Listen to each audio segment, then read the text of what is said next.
Junior NTR ఫ్లెక్సీలు తొలగించారు. Junior NTR ఫ్లెక్సీలు తొలగించేశారు.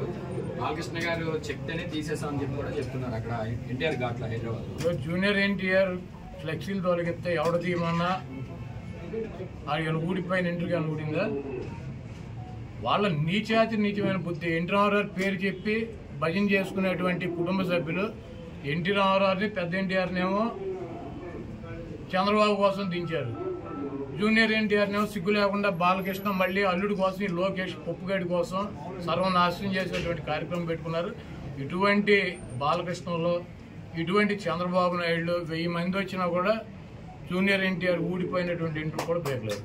మరి వచ్చే ఎన్నికల్లో కొడాల నానికి డిపాజిట్లు కూడా రావు అని చెప్పేసి టీడీపీ నేతలు ఇవాళ సభ ద్వారా మేము ప్రూవ్ చేస్తామని చెప్పి టీడీపీ నేతలు. చంద్రబాబు 2014 ఎన్నికల ముందు 3 సభలు పెట్టాడు గుడివాడలో. అప్పుడు కూడా ఏ సొల్లు కబుర్లు. కాకపోతే పోటీ చేసే అభ్యర్థులు మారారు, వచ్చి ప్రగల్భాలు చెప్పే సొల్లుగాళ్ళు మారారు. 2019 ఎన్నికల్లో కూడా కొడాల నానికి డిపాజిట్ లేకుండా చేస్తాను 3 మీటింగులు పెట్టి ఇటువంటి సొల్లు కబుర్లు ఈ సొల్లు నా కొడుకులు సొల్లు పోరానని చెప్పారు. మళ్ళీ 2024 వచ్చింది, మళ్ళీ అభ్యర్థులు మారారు, మళ్ళీ మాట్లాడేవాళ్ళు మారారు. ఈ గుంటనక్క మాత్రం వీడు ఇంటా ఉన్నాడు. ఇప్పుడు 2 మీటింగులు అయినాయి, ఇది 3వ మీటింగ్ పెడతాడు ఎన్నికల్లోపు. నా ఊడిపోయిన ఇంటర్ కూడా పేర్లేదు. ఉమ్మడి కృష్ణా జిల్లాలో వైసీపీ ఖాళీ అయిపోతుందని కూడా చెప్తున్నారు సార్. మొత్తం జాయినింగ్స్ వరుసగా ఉన్నాయి, ఎక్కడ పెట్టుకోవాలో కూడా మాకు తెలియట్లేదు. ఎక్కడ సర్దాలి ఎక్కడో కూడా పెట్టుకోమండి. బాబు కొడుకులు 2 పుస్తకాలు పెట్టుకుంటారు కదా ఎర్ర బుక్కులు, అక్కడ పెట్టుకోమనండి. బాబు కొడుకులు ఎర్ర బుక్కునే చించి తోసుకోమని చెప్పి కదా, ఎర్రను కూడా ఎక్కడో చోట తోసుకోమని చెప్పారు.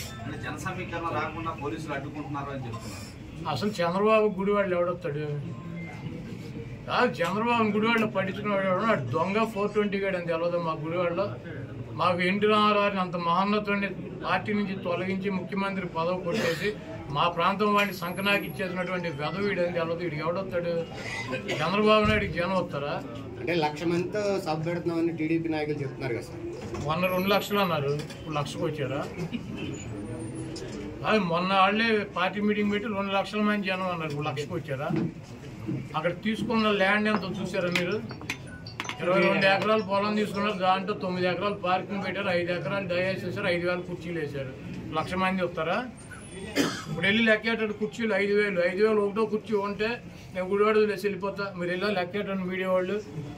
22 ఎకరాలు ల్యాండ్, 7 ఎకరాలు పార్కింగ్, 9 ఎకరాలు పార్కింగ్, 5 ఎకరాలు ఏమో డయాస్ అంట, ఆయన సెక్యూరిటీ అంట.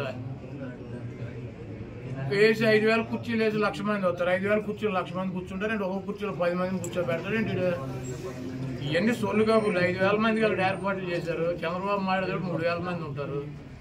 చంద్రబాబుకి ఆయన ఋత్విక్ రోషన్ ఏంటి ఓ జగబడి వచ్చేటకి ఈ సొల్లు కానీ నా చిన్నప్పటి నుంచి చూసి సొల్లు కబుర్లు సొల్లు పురాణం ఇవన్నీ ఈయన మా వాళ్ళకి చెవుల్లోంచి రక్తం గారిని చంద్రబాబుని పట్టించుకున్నాడు గుడివాళ్ళు ఎవడు ఉండడు. అంటే మీరేమో ఏమీ లేదంటున్నారు. ఒక పక్కన బాలసారి గారు జనసేనలో చేరుతున్నారు, బాలసారి గారు టీడీపీలో చేరుతున్నారు. ఎందుకని ఇట్లా వెళ్తూ ఉన్నారు? జగన్మోహన్ రెడ్డి గారు నిన్ను టీవీలో ఏ టీవీ 10 టీవీ నిన్ను తీసేస్తే నువ్వు ఎక్కడ చేస్తావు? ఏదో ఛానల్ చేరవా? ఇంటికాడ కూర్చుంటావా? ఆయన వేరే చోటుకి వెళ్ళమని వెళ్ళారు, ఆయన చెబుతున్నాడు కదా. ఎవరు వెళ్ళారు? ఎవరు వెళ్ళింది? ఎవరు? నేను కూడా వెళ్ళా. ఎందుకన్నా మనందరం కలిసి ఉన్నాం కదా, కలిసి ప్రయాణం చేద్దామని చెప్పి. అవునే, ఆయన తీసేసాడు, మేము ఉన్నామని అడుగుతాం. పీకేసేది మేం కాదు కదా. కలిసి ఉందాము అన్ని చోట్ల, ఇప్పుడు దాకా కలిసి ఉన్నాం కదా, కలిసి ఉందాం, తొందరపడమా కానీ చోటకి వెళ్తాం. మరి ఎవరు వెళ్తారు? కాదు, ఎవరు వెళ్తారు? జగన్మోహన్ రెడ్డి గారు సీట్ ఇస్తానంటే నాకు వద్దు, జనసేన తెలుగుదేశం మాది వెళ్ళదు, ఏ పార్టీకి వస్తే సీట్ ఆ పార్టీలో చేస్తామని చెప్పి వెళ్ళేవాళ్ళు ఎవడు ఉన్నాడా? అది జగన్మోహన్ రెడ్డి గారు పీకేసిన వాళ్ళు తప్పించి పక్కన పెట్టిన వాళ్ళు తప్పించి ఎవరు వెళ్ళారు చెప్పండి, ఒకటి పేరు చెప్పండి.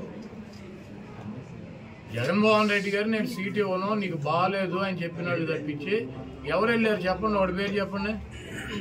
లేదు మాకు చంద్రబాబు దగ్గరికి వెళ్తామని చెప్పి వెళ్ళినాడు ఎవడు, ఒకటి పేరు చెప్పండి. పీకేసినాడు. ఇప్పుడు మిమ్మల్ని ఒక ఛానల్లో పీకేస్తే ఇంకో ఛానల్కి వెళ్ళరా? ఉద్యోగం మానే సిటీలో కూర్చుంటారా?